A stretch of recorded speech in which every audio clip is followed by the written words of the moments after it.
So welcome back guys to our unit on cross contours. Now if you really want to get good at using cross contours, the best way to practice is by drawing real things that you find around the house.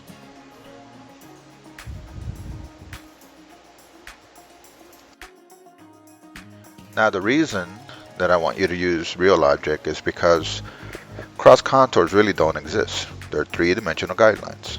So you want to be able to feel the curves, the flats, the bumps, and the depressions of whatever it is that you're trying to draw. For this exercise, I want you to stay away from photos. The reason for that, like I said, I want you to feel the three-dimensional objects and then try to represent them on paper using cross contour lines to make them look three-dimensional. I don't want you to worry about shading or colors. Just focus on your cross contour lines. So how does this work? Well, first you need to pick 3 or 4 different objects. Try to find things that are very different from each other.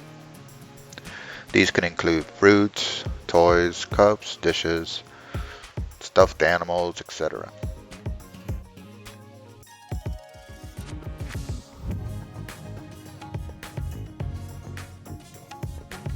Once you've selected your objects, go ahead and start with the basic outline. Remember to do one at a time. Once you're satisfied with that basic outline, then begin adding your cross contour lines. When you add your cross contour lines, do them in at least 2 different directions.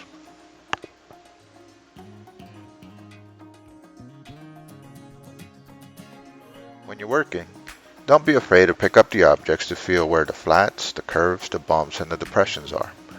Then try to represent what you felt on your drawing. This takes some practice, so don't worry about making mistakes.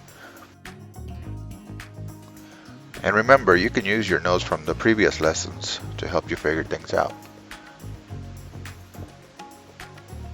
Once again, you do not have to worry about shading or colors or textures on this. All I want you to do is first draw the basic outline of the object that you're looking at, and then really focus on trying to make it look more three-dimensional through the use of just cross contours.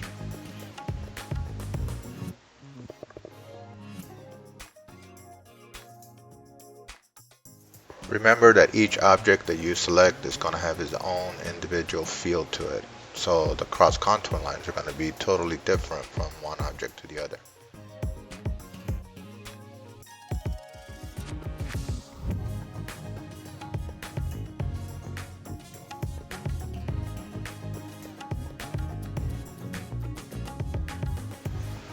Whenever you're working with a complex object like this cup, remember to treat each section separately. So the body is going to look and feel different than the handle, than the top, than the base. So take your time, feel the cup or whatever it is you're looking at to try to establish what each section is doing.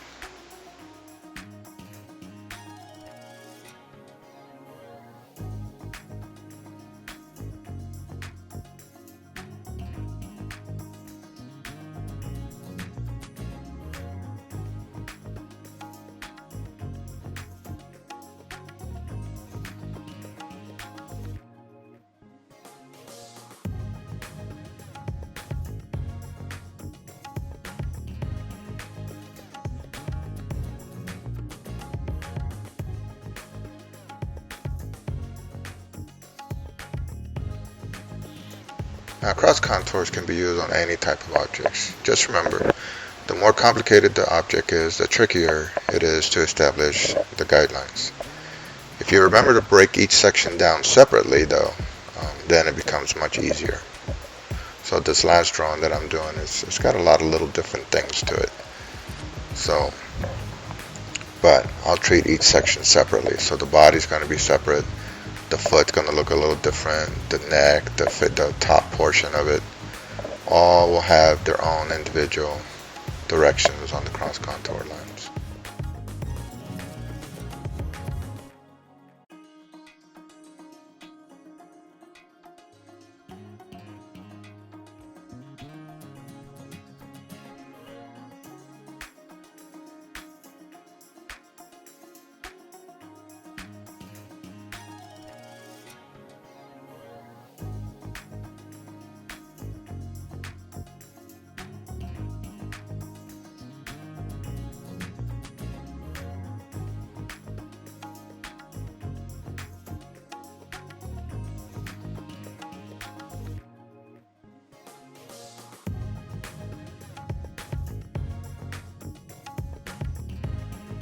So cross contours can be used on any three-dimensional form, even complex forms like this mannequin.